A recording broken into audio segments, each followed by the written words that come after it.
2013 সালের 24 এপ্রিল ঢাকার সাভারে ঘটেছিল দেশের ইতিহাসের সবচেয়ে বড় শিল্প দুর্ঘটনা। সেদিন সকালে রানা প্লাজা নামের একটি ভবন ধসে নিহত হয়েছিলেন 1175 জন নিরীহ গার্মেন্টস শ্রমিক।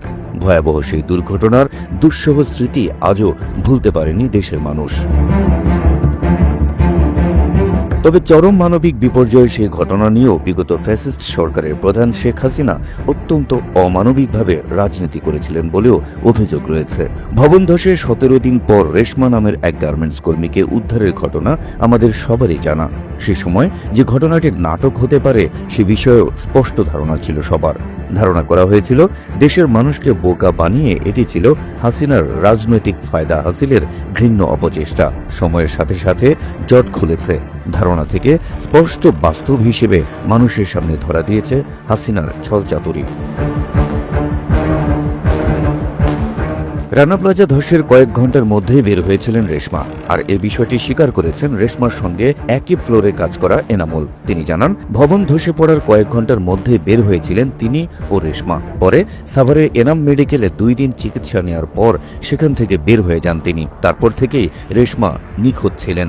এর 17 দিন পর এই রেশমাকেই আবার উদ্ধার হওয়ার ঘটনা টেলিভিশনে দেখে হতবাক হয়েছিলেন তিনি। গায়ে নতুন জামা, মাত্র 4 পিস বিস্কুট খেয়ে 17 দিন পরও স্বাভাবিকের মতো সুস্থ থাকা, স্বাভাবিকভাবে কথা বলা, এসব অলৌকিক বিষয়গুলো হতবাক করেছিল দেশের মানুষকেও। ভবন ধসের 17 দিন পর রেশমাকে উদ্ধারের ঘটনাটি আন্তর্জাতিক গণমাধ্যমে প্রচার করা হয়েছিল বেশ গুরুত্বের সাথে। তবে অবাস্তব হওয়ায় বিষয়টি নিয়ে তদন্তে নামে যুক্তরাজ্যের সংবাদ মাধ্যম দ্য মিরর। পরে এ নিয়ে একটি প্রতিবেদন প্রচার করে তারা। সেখানে দাবি করা হয় 17 দিন পর বিশাল ধ্বংসস্তূপ থেকে রেশমাকে জীবিত ও স্বাভাবিক উদ্ধারের ঘটনাটি ছিল সরকারের সাজানো নাটক। বান্ডেল থাকলে প্রতি সেনমানিতে টাকা বাঁচবে। বিকাশ সেনমানি বান্ডিল কিনে জিতুন প্রতি লেনদেনে। প্রতিবেদনে বলা হয়, ভবন ধসের পর রেশমার সঙ্গে বের হয়ে আসা এনামুল, রেশমার ভাড়া বাসার মালিক, এনাম হাসপাতাল সূত্র, রেশমার মা জবেদা সহ ঘটনায় আহত আরও অনেকের সঙ্গে কথা বলে বিষয়টি যে সাজানো তা নিশ্চিত হওয়া গেছে। উদ্ধারের পর গণমাধ্যমে রেশমার অসংলগ্ন কথাবার্তা, রেশমার গায়ের নতুন পোশাক, হাতের নখ ছোট থাকা, উদ্ধারের 3 দিন আগে থেকে রানা প্লাজা এলাকায় কাউকে ঢুকতে না দেওয়া, আশপাশের বাড়িঘরে বসবাসকারীদের বাধ্যতামূলকভাবে কয়েকদিনের জন্য সরিয়ে দেওয়া, উদ্ধারের পর রেশমাকে 5 তারকা হোটেলে ভালো বেতনে চাকরি দেওয়া সহ নানা বিতর্কিত কর্মকাণ্ডের ফলে রেশমা উদ্ধারের ঘটনাটিকে স্পষ্টতই সরকারের ধোঁকাবাজি বলে অভিহিত করে সংবাদ মাধ্যমটি। প্রশ্ন হচ্ছে, এত বড় একটি মানবিক বিপর্যয় নিয়ে কেন নাটক করতে হলো তৎকালীন সরকারকে, আর এজন্য কেন রেশমাকেই বেছে নিয়েছিলেন শেখ হাসিনা?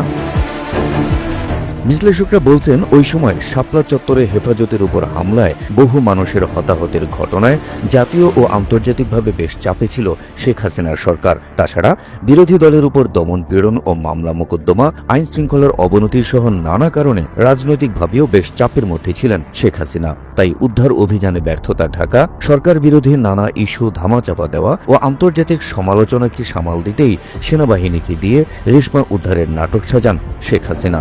আর এজন্য বেছে নেন মাত্র 5,000 টাকা বেতনে চাকরি করা রেশমাকে। দিন এনে দিন খাওয়া স্বল্প শিক্ষিত এই রেশমাকে দেখানো হয়েছিল আমেরিকায় নিয়ে যাওয়ার স্বপ্ন।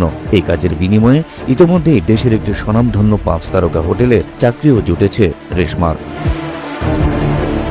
রানা প্লাজার ধ্বংসস্তূপ থেকে 17 দিন পর রেশমাকে উদ্ধারের ঘটনা যে নাটক ছিল তা দেশবাসীর সঙ্গে বিশ্বাস করেন বর্তমান অন্তর্বর্তীকালীন সরকারের শ্রম ও কর্মসংস্থান উপদেষ্টা ব্রিগেডিয়ার জেনারেল অবসরপ্রাপ্ত ডক্টর এম সাখাওয়াত হোসেনও। শনিবার ডিবেট ফর ডেমোক্রেসি আয়োজিত এক অনুষ্ঠানে রেশমাকে উদ্ধারের ঘটনার সাজানো নাটক ছিল বলে মন্তব্য করেন তিনি। দুঃখ, দুর্দশা আর স্বজন হারানোর কান্নাও যে ক্ষমতা আঁকড়ে থাকার হাতিয়ার হতে পারে, মানুষের আবেগ অনুভূতিও যে কারো ক্ষমতা দীর্ঘ হওয়ার সিঁড়ি হতে পারে, তার জ্বলন্ত প্রমাণ রানা প্লাজার এ রেশমা কাহিনী। রানা প্লাজার এই নির্মম ঘটনাকে মানুষ মনে রাখবে দীর্ঘদিন, মনে রাখবে রেশমা নাটকের রচয়িতা শেখ হাসিনাকেও।